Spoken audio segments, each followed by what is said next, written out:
something in the name of the person who says it brings redemption to the world. So actually a writer named Warren Farrell makes this point, and he makes the point that when judges look at cases involving sexuality, I'm not talking about violent sexuality or rape or sexual harassment, which is abominable, all of those things. I'm talking about the kind of sexual cases which are much more political. They're much more borderline. They're much more unclear.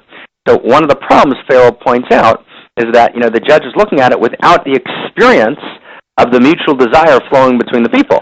And the same thing with Bush. Like when you look on the outside, we've all had a moment where we ate too much too fast, right? Yeah. No one would want it filmed, right?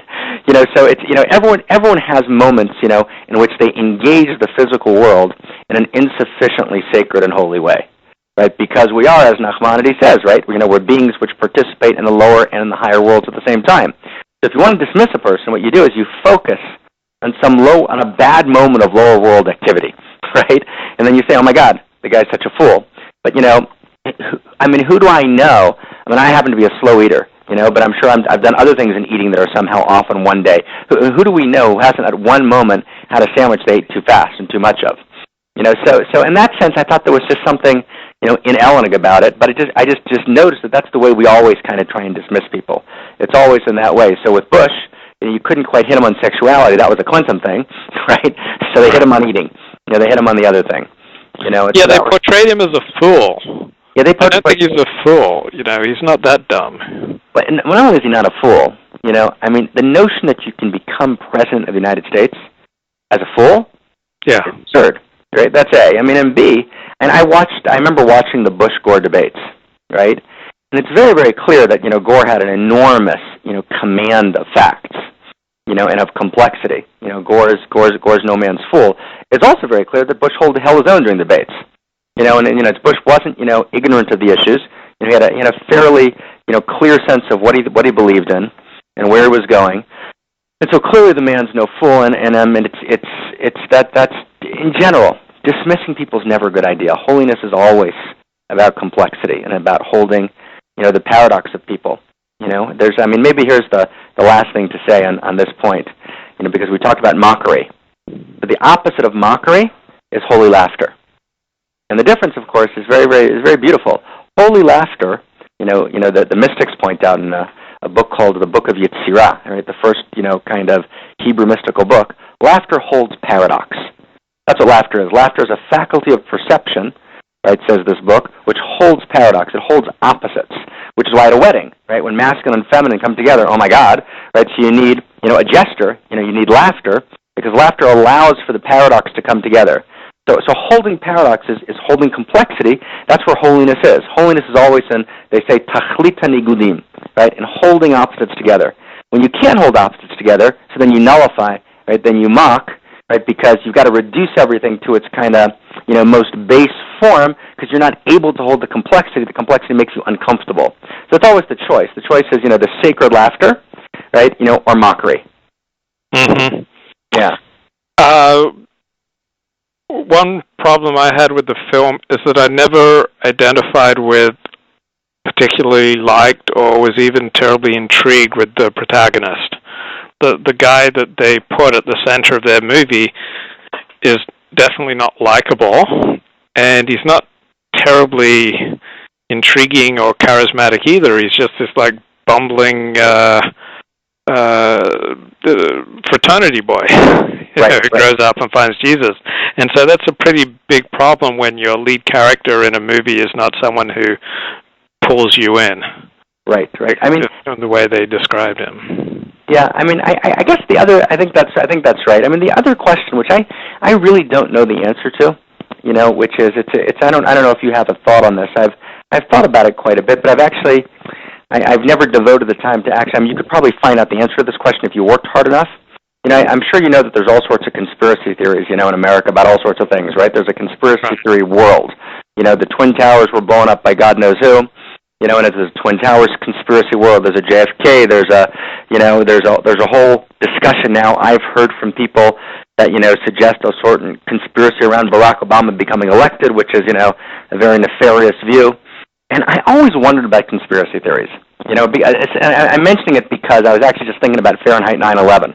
Mm-hmm. You know, and that documentary, and, you know, which kind of also, you know, had an implied conspiracy theory about Bush and his relationship to the Saudis, and, you know, why he didn't do anything, why he didn't react, and, you know, and that's kind of woven by people into kind of, you know, who actually took down the Twin Towers, and were they taken down in order to get into Iraq, and, you know, the whole.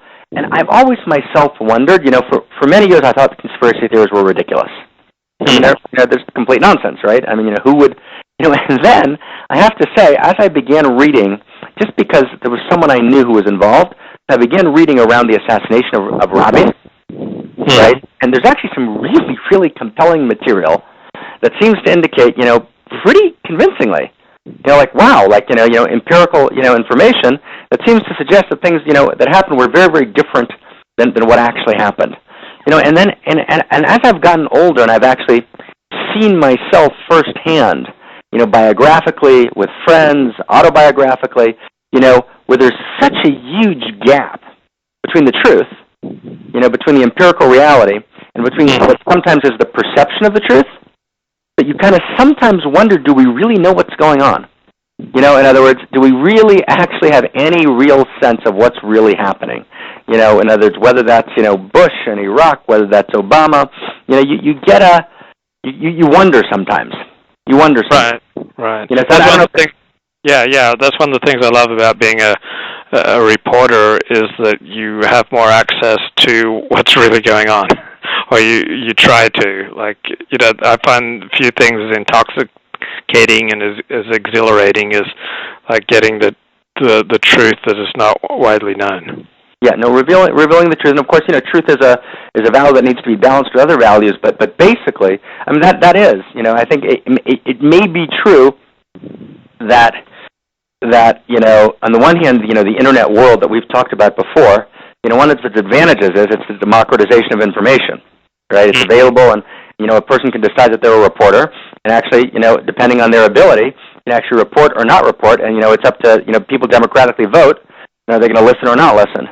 So that's the good news. And of course, the bad news is that there's such a plethora of information. There's so much information that in order to be able to sift through and find, you know, the truth, it's very, very hard to do. So in a certain sense, we're in the opposite situation of where we used to be. Used to be there were two newspapers, you know, William Randolph Hearst and, you know, and the New York Times, you know, and Sulzberger, and that's it.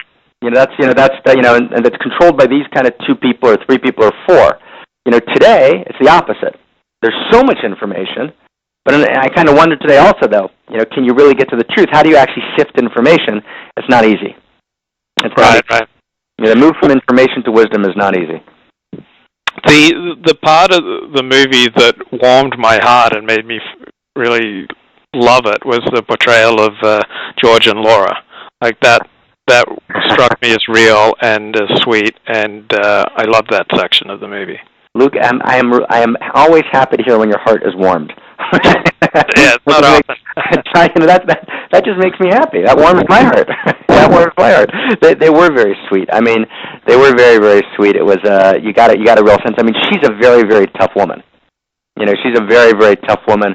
You know, I would never, you know, I would never say anything publicly about anyone in general, but certainly someone I don't know. But what I can say is, I actually encountered her. I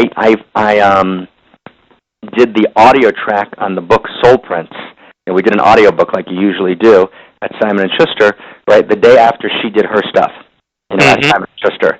So, you know, I actually had some encounter, and she is an incredibly tough woman. Right? She is like, whoa. You know, she is not a sweet grandmother, right? She is a, you know, tough, in control, knows what she wants, you know, powerful, you know, matriarchal figure, you know, of the first order. Yeah. Huh. So blessings to her, huh? Yeah, well, that part of it didn't really come out in the movie. It didn't. That's what I was mentioning. No, it didn't at all. It didn't at all. You got a much warmer, fuzzier, you know, sweeter. You know, you got a. I mean, you did get the kind of Bush patrician sense. Yeah. And you also got, you know, I liked the Jeb point of the movie.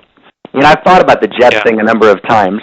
You know, that is what is kind of, you know, funny about the George Bush story, and it's kind of where divine providence, and karma, which are, two ways of saying